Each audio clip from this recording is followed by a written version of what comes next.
Hey everyone, this video is what is carbon consulting and why your business might need it. My name is Lindsay Hampson. I am the president of ThisRock Inc. We're a sustainability consulting company that's helped over 50 companies figure out sustainability, including carbon consulting and carbon accounting. So, in this video, it's going to be a couple minutes. I'm going to talk a little bit about what carbon is or what it means and why it's top of mind right now for businesses all over the world in all different industries. I'm also going to talk about what is carbon consulting. So, what would somebody come in and help your business do? Then I'm going to talk about the understanding of scope 1, scope 2, and scope 3 greenhouse gas emissions. Again, we'll get into it. Then I'm going to talk about carbon reduction strategies. So, how would you reduce your carbon as a company, for example? And then finally, we'll talk a little bit about carbon reduction and that it's actually good for profitability, not just good for the planet. All right, if you stick with me for a couple minutes, we'll get into it. So, what does carbon mean? Let's talk about that first. So, carbon refers to carbon dioxide, yes, back to high school, and greenhouse gas emissions, or some people say GHGs, that trap heat in the atmosphere and are warming the planet. So, again, you can think about the planet having a thin layer of varnish over it. That's the atmosphere. And so, carbon gets stuck in there, greenhouse gas emissions get stuck in there, and they're heating our planet. So next one is what's happening right now? What are the current discussions? So number one is atmospheric carbon dioxide or CO2 and other greenhouse gases like methane, for example, have reached record high levels in the atmosphere. And so that's causing stronger policy demand, increased warming, crazy weather, for example, increased media attention. And honestly, it's happening in the business world in all different industries. Companies are now being expected or starting to be expected to know their carbon emissions or carbon impact. So, what are the business implications? Number one is there's going to be some pressure. So, it could be from your largest client, maybe the big company that you supply to. They're starting to ask their tier one suppliers to know their carbon impact, for example. So, supply chain expectations are definitely changing. Operational risk that buyers and investors are now acting on. So, if you don't know your greenhouse gas emissions or your carbon, then you might be more risky than some other company that is already tracking, has a good strategy around environmental sustainability, and so on.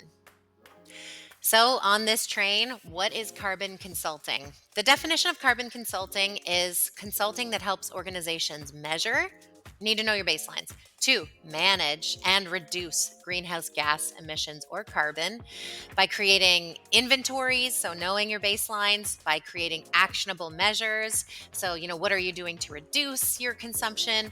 Even reduction roadmaps and modeling in scenarios, supplier engagement plans to reduce, and also reporting mechanisms. So, the whole world, your employees, maybe your partners externally, and so on, everyone can see what you're doing to reduce carbon. So, what are some services that carbon consultants may offer you? Number one would be baseline footprinting.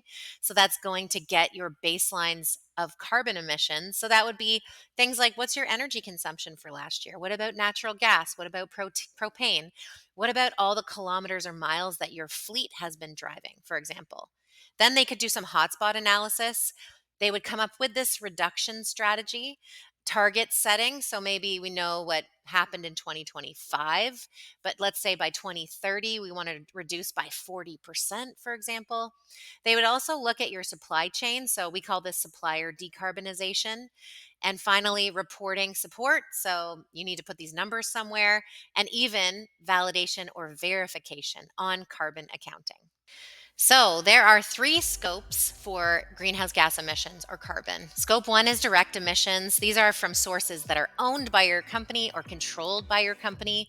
So, this would be vehicles, on site generators, natural gas, for example, all the things that your company owns or controls. Scope two is indirect. Usually, this is primarily energy consumption. So, this is emissions purchased off the grid, right? The grid. So, this could be electricity, heating, steam, and cooling, for example. And then scope three, typically for a business, this is the biggest part of their emissions. This is value chain emissions up and downstream.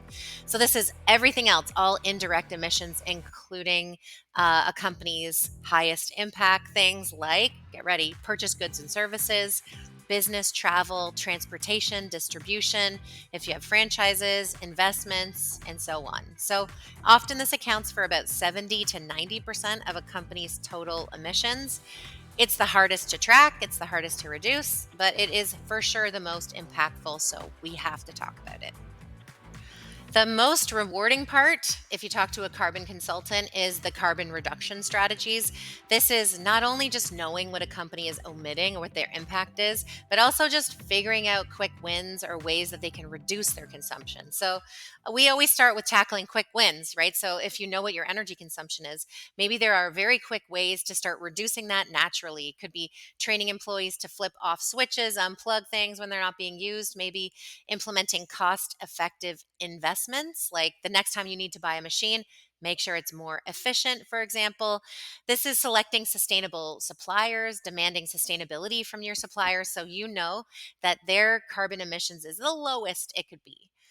Using renewable energy, I talked a little bit about this, but this could also be purchasing renewable energy or investing in solar energy, for example, setting longer term targets. And also, if you need to, you could do some offsetting. So, we always try to get clients to figure out their way closer to zero emissions or zero impact.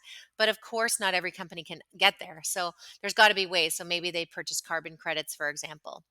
But there's credibility. So if your company also has an ISO, for example, 14064, or is using the greenhouse gas protocol, these are all more legitimate, is doing science based target initiative, SBTI, which is great, or the CDP, Carbon Disclosure Project, or anything else like that adds legitimacy and credibility to your carbon reduction strategies. So you're not just saying, yeah, we're going to get to net zero, but you're actually showing people how. And there's new laws out there all over the world about greenwashing. So if your company is saying, we're going to get to net zero, but not explaining how, that could be taken as greenwashing. So carbon reduction isn't just good for the planet, it's also good for your bottom line. So how? Number one is it could lower your operational costs. The bottom line. So you think about all the ways that you have to spend money at the company. It's usually on energy or water or waste or suppliers or goods and services. So if you're actually getting smarter about your spend, you're getting more efficient, but you're also maybe saving some money. You can mitigate risks, supply chain, future carbon regulations. You know, paying a fee for emissions, for example, may happen. So this is a smarter way to reduce the regulatory changes in carbon. And finally, competitive advantage.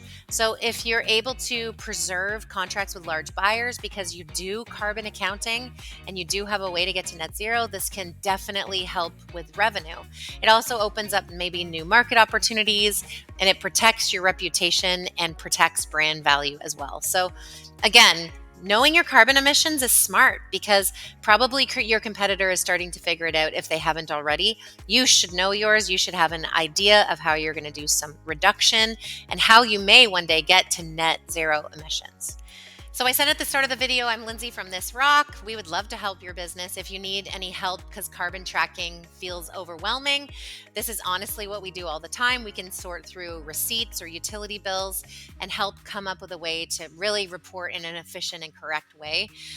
We definitely do the end-to-end thing. So carbon accounting, for example, scope 1, scope 2, scope 3 emissions. We can also help you figure out a tool if you need certifications like EcoVadis or CDP or SBTI.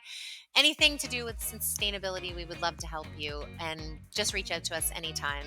I hope this video was helpful to you. If you ever have any questions, you can ask us through a comment or go and email us through our website, and we would be happy to talk carbon accounting or sustainability with you. Have a great week, and thanks so much.